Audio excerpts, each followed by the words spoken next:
Hello दोस्तों, welcome back to our channel. तो जैसा कि हमने पिछले एपिसोड में देखा था, एसेस्टर ज़ू मास्टर यिनची की मेंशन के नीचे बनी हुई एक इमोर्टल वेन के अंदर आ चुके थे, जहां पे उनकी मुलाकात 9 इमोर्टल मास्टर्स के साथ होती है, जो कि एक अल्टर प्लेटफॉर्म के ऊपर बैठे हुए टाइम ऑफ गॉडेस की रक्षा कर रहे थे, जो कि एसेस्टर ज़ू के मास्टर जू जियान एसेस्टर ज़ू के लिए पीछे छोड़ के गए थे। लेकिन इस सब के पीछे एसेस्टर ज़ू के मास्टर का क्या मकसद था, ये जानने के लिए एसेस्टर ज़ू उस टाइम ऑफ गॉडेस को सील से बाहर निकालने का डिसाइड करते हैं। हालांकि वो 9 इमोर्टल मास्टर्स एसेस्टर ज़ू को ऐसा करने से मना करते हैं, क्योंकि टाइम ऑफ गॉडेस बहुत ही ज्यादा खतरनाक थी और वो किसी की भी किस्मत को चेंज करने के लिए अपने पास्ट के लूप होल में फंसा सकती थी। पर एसेस्टर ज़ू तो एसेस्टर ज़ू थे, इसलिए उन्होंने वहाँ पे किसी की भी बात को ना मानते हुए उस टाइम ऑफ गॉडेस को आजाद करवा दिया था। जिसके साथ ही एपिसोड के एंड में हमने देखा था कि उस टाइम ऑफ गॉडेस ने एसेस्टर ज़ू को भी अपने लूप होल के अंदर फंसा लिया था और यहीं से नेक्स्ट एपिसोड की शुरुआत होती है। तो इस एपिसोड की शुरुआत में हम एसेस्टर ज़ू को ही देखते हैं, जिन्हें टाइम ऑफ गॉडेस ने एक बार फिर से अपने पास्ट लूप होल के अंदर फंसाते हुए वापस अपने पास्ट के अंदर भेज दिया था। और हर बार की तरह इस बार भी एसेस्टर ज़ू उसी जंगल के अंदर ही टेलीपोर्ट होते हैं। और सबसे अजीब बात तो ये थी, बेचारी वो टाइम ऑफ गॉडेस चाहकर भी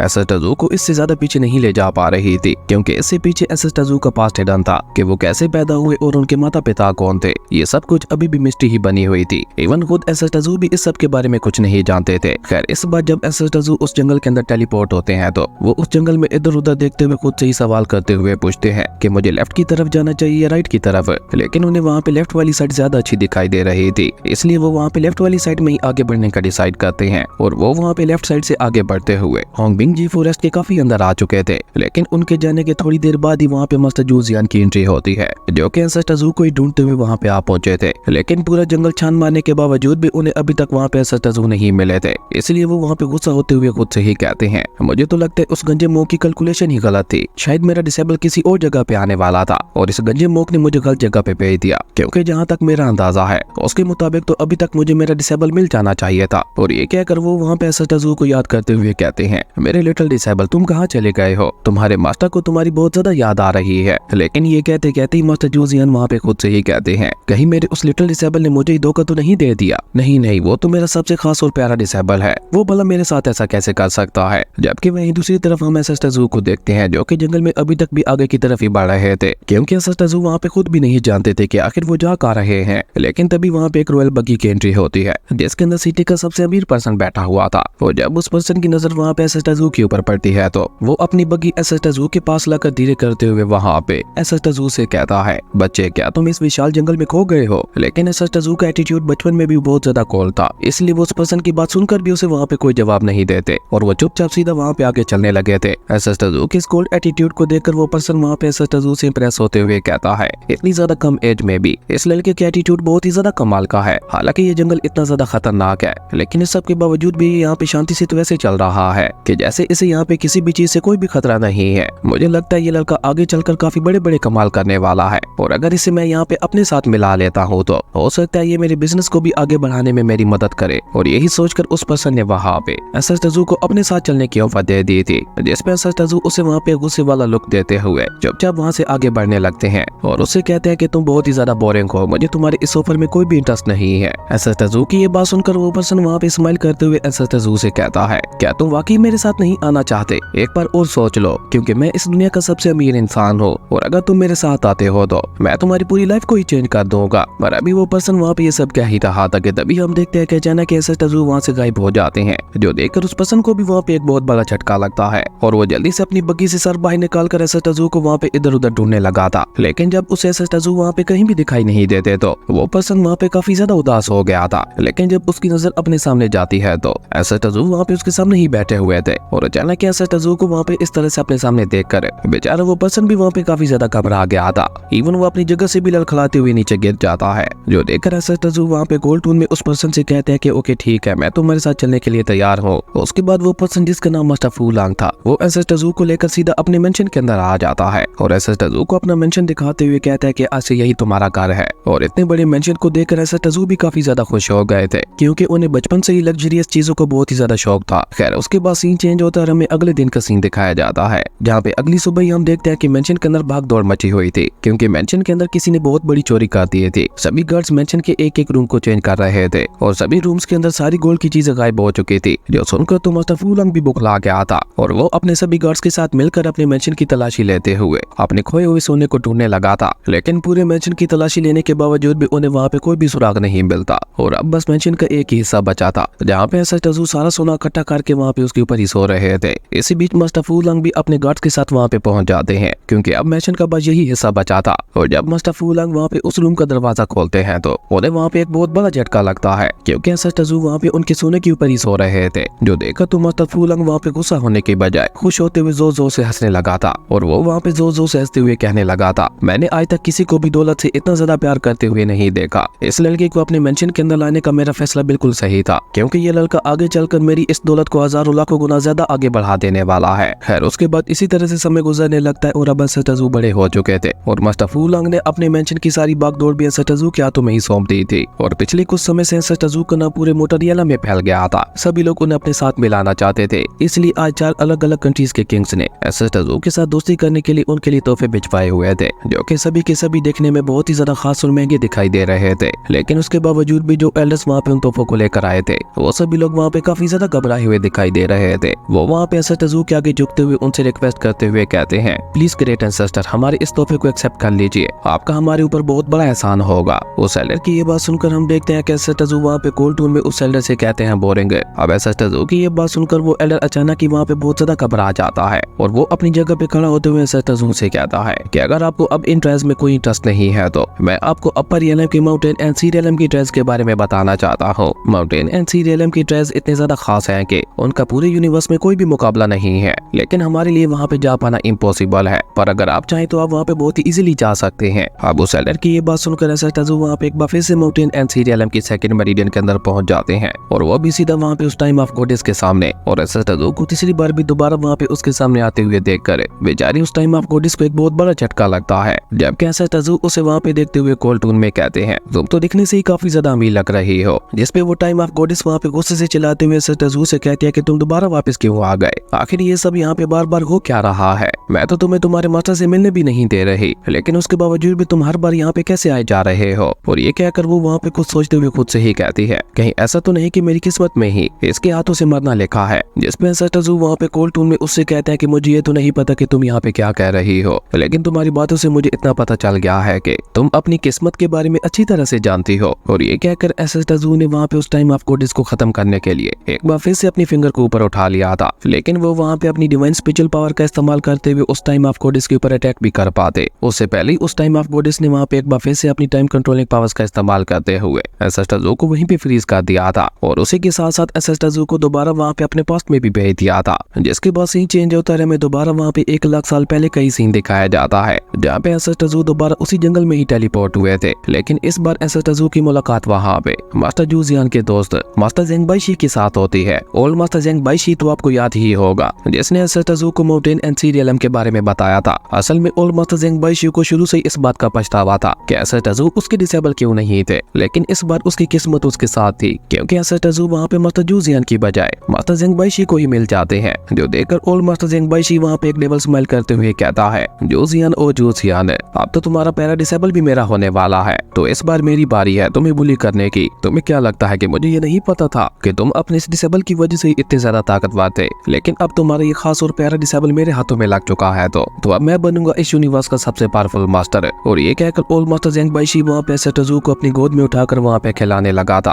और उसी के साथ ओल्ड मास्टर जेंग बाइशी वहाँ पे एसेस्टजू को बहुत ही गौर से देखते हुए उससे कहते हैं, डियर डिसेबल, वैसे तो मैं आमतौर पर किसी को भी ऐसे ही अपना डिसेबल नहीं बनाता, लेकिन तुम बहुत ही ज्यादा खास हो, इसलिए मैं तुम्हें अपना आखिरी और सबसे खास डिसेबल बनाने वाला हूँ। और ये कहकर ओल्ड मास्टर जेंग बाइशी वहाँ पे कुछ सोचते हुए अपने मन में कहता है कि मुझे कुछ भी करके इसे यहाँ पे अपने वू यू पैलेस के अंदर ले जाना होगा ताकि ये मेरे पैलेस के अंदर रहकर ही वहाँ पे कल्टीवेट कर सके, क्योंकि अगर हम लोग यहाँ पे ही रुके रहे तो जू जियान इसे कभी न कभी ढूंढ ही लेगा। और ये सोचकर ओल्ड मास्टर जेंग बाइशी वहाँ पे और ज्यादा देर ना करते हुए जल्दी से एसेस्टजू को लेकर वहाँ से चला गया था। उसके बाद सीन चेंज होता है, हमें वू यू पैलेस का ही सीन दिखाया जाता है जहाँ पे एसेस्टजू ओल्ड मास्टर जेंग बाइशी के साथ बैठे हुए बोर्ड गेम खेल रहे थे। और तभी अचानक ही ओल्ड मास्टर जेंग बाइशी वहाँ पे अपने पास एक जेड सील को बाहर निकाल कर उसे वहाँ पे एसेस्टजू को दिखाते हुए कहते हैं कि ये जेड सील हमारी वू यू पैलेस की लीडर सील है, अगर तुम इसे रिफाइन कर लेते हो तो तुम्हारे अंदर हमारी वू यू पैलेस की सुप्रीम पावर्स भी आ जाएगी। और ये कहकर ओल्ड मास्टर जेंग बाइशी वहाँ पे उस जेड सील को एसेस्टजू की तरफ आगे बढ़ाते हुए पूछता है, क्या तुम्हें ये सील चाहिए? जिसपे एसेस्टजू भी जल्दी से अपने हाथ आगे बढ़ाते हुए कहते हैं कि हाँ मुझे चाहिए। लेकिन एसेस्टजू की ये बात सुनकर ओल्ड मास्टर जेंग बाइशी ने वहाँ पे बहुत ही चालाकी से जल्दी से अपनी जेड सील को वापस रख लिया था और एसेस्टजू एसएसटजू से कहते हैं कि अभी तुम इस जेड सील को हासिल करने के काबिल नहीं हो।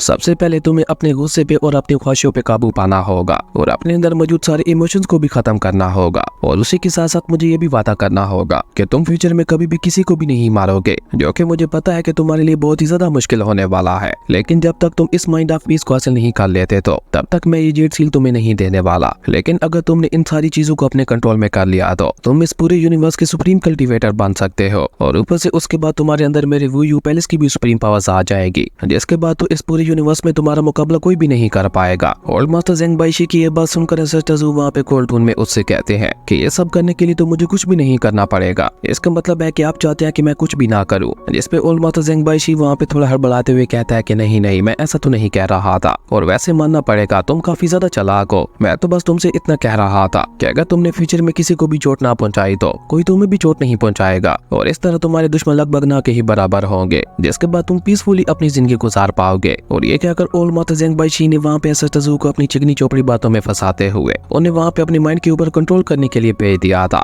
जिसके बाद हमें पूरे 10,000 साल बाद का सीन दिखाया जाता है, जहाँ ओल्ड मास्टर ज़ेंग बाइशी अभी भी अपनी वू यू पैलेस के अंदर ही बैठा हुआ था। लेकिन आज एसएसटजू का बड़ा भाई लिंगजू एसएसटजू को ढूंढते हुए वहाँ पे आ पहुंचा था, और उसने वहाँ पे आते साथ ही ओल्ड मास्टर ज़ेंग बाइशी के ऊपर अपनी डिवाइन सोर्ड से अटैक भी कर दिया था। वो लगातार वहाँ पे उसके ऊपर अटैक करते हुए उससे पूछने लगा था कि कहाँ है मेरा छोटा भाई, तुमने आखिर उसे कहाँ छुपा रखा है। जिसपे ओल्ड मास्टर ज़ेंग बाइशी वहाँ पे बहुत ही चालाकी से लिंगजू से कहता है कि बेवकूफ कहेंगे, तुम अभी वू यू पैलेस के अंदर हो, आखिर तुम्हारा छोटा भाई यहाँ पे क्या कर रहा होगा। जिसपे लिंगजू गुस्से से वहाँ पे ओल्ड मास्टर ज़ेंग बाइशी से कहता है कि अपनी बकवास बंद करो, मैं ये बात अच्छी तरह से जानता हूँ कि तुम नहीं आज से 10,000 साल पहले मेरे मास्टर को धोखा देते हुए मेरे छोटे भाई को अपनी वू यू पैलेस के अंदर ले आए थे, वरना मास्टर जू जियान मेरे छोटे भाई को ढूंढने में फेल कैसे हो सकते थे। अब लिंगजू की ये बात सुनकर ओल्ड मास्टर ज़ेंग बाइशी भी वहाँ पे थोड़ा घबरा जाता है, और वो वहाँ पे सीरियस होते हुए कहता है तो इसका मतलब है कि तुमने मुझे ढूंढ निकाला। जिसपे लिंगजू अपनी डिवाइन सोर्ड को वहाँ पे ओल्ड मास्टर ज़ेंग बाइशी की तरफ पॉइंट करते हुए कहता है कि आज अगर खुद जेड एम्परर भी तुम्हें यहाँ पे बचाने के लिए आ जाए तो मैं फिर भी तुम्हें नहीं छोड़ने वाला, क्योंकि तुमने मेरे छोटे भाई के फ्यूचर के साथ खेलने की कोशिश की, इसकी सजा अब तुम्हें मिल के रहेगी। और ये कहकर लिंगजू ने अचानक ही वहाँ पे अपनी डिवाइन सोर्ड की मदद से ओल्ड मास्टर ज़ेंग बाइशी के ऊपर एक बहुत ही ज्यादा खतरनाक हमला कर दिया था।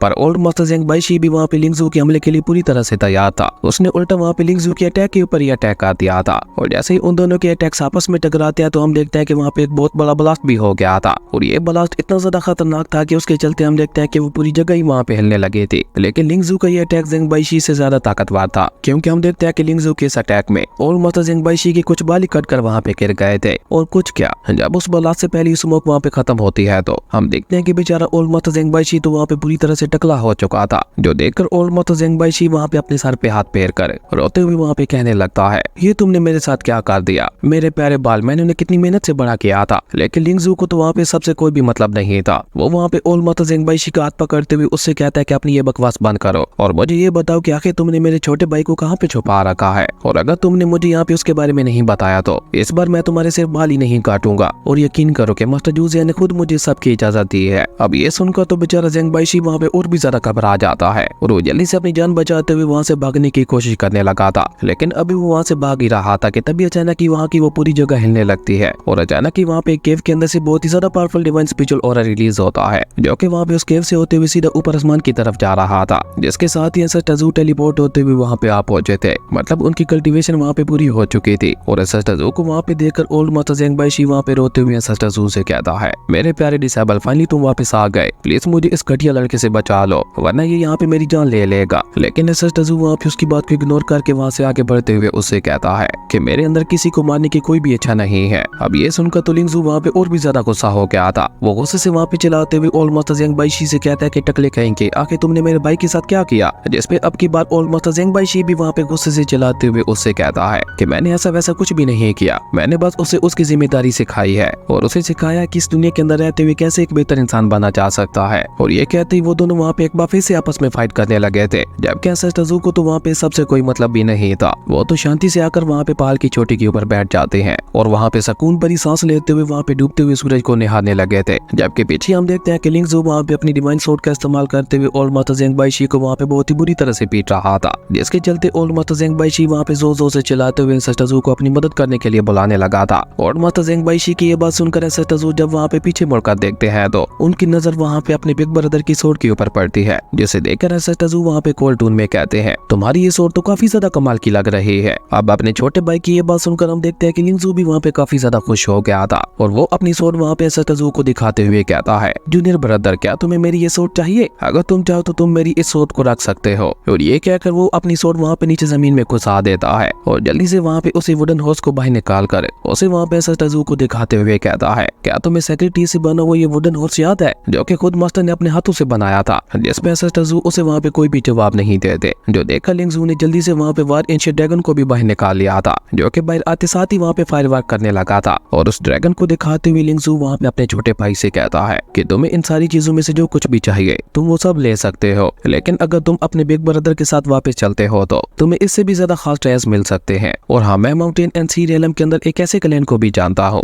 जहाँ पे तुम्हें इससे भी ज्यादा खास ट्रेस देखने को मिलेंगे। इवन उस जगह पे खुद गोड्स रहते हैं। अब ये सुनकर तो एसेटाजू भी वहाँ पे अपने बड़े भाई के साथ जाने के लिए मान गए थे और इस तरह देखते ही देखते एसेटाजू की किस्मत उन्हें वहाँ पे एक बार फिर से सीधा टाइम ऑफ कोडिस के सामने ही ले आई थी। और एसेटाजू वहाँ पे उस टाइम ऑफ कोडिस को देखते ही काफी ज्यादा खुश हो गए थे। जो देखकर लिंगजू भी वहाँ पे स्माइल करते हुए अपने छोटे भाई से कहता है, जूनियर ब्रदर देखो, मैंने तुमसे कहा था ना कि यहाँ पे गोड्स रहते हैं। ये वाकई माउंटेन एंड सी रियलम की सबसे पावरफुल कोडिस है। जिसमें एसेटाजू भी वहाँ पे कोल्ड टून में अपनी फिंगर को ऊपर हवा में उठाते हुए कहते हैं, इंटरेस्टिंग है। और ये कहकर जैसे एसेटाजू वहाँ पे अपने डिवाइन स्पिरिचुअल पावर का इस्तेमाल करते हुए उस टाइम ऑफ कोडिस के ऊपर अटैक करने की कोशिश करते हैं तो वो टाइम ऑफ कोडिस भी जल्दी से अपनी टाइम कंट्रोलिंग पावर्स का इस्तेमाल करते हुए एसेटाजू को वहाँ पे एक बार फिर से फ्रीज कर देती है। लेकिन अब की बार वो टाइम ऑफ कोडिस वहाँ पे एसेटाजू को दोबारा वहाँ पे अपने पास्ट के अंदर भेज पाती। उससे पहले रियल टाइम वाले एसेटाजू ने अपनी डिवाइन स्पिरिचुअल पावर का इस्तेमाल करते हुए उस टाइम ऑफ कोडिस के लूप होल को ही वहाँ पे डिस्ट्रॉय कर दिया था। जिसके चलते हम देखते हैं कि बेचारी वो टाइम ऑफ कोडिस वहाँ पे बहुत ही बुरी तरह से इंजर्ड हो चुकी थी। और असल में तो ये सब इसलिए हुआ था क्योंकि टाइम ऑफ कोडिस एसेटाजू को दोबारा उनके पास्ट के अंदर भेज कर बहुत ही ज्यादा थक चुकी थी।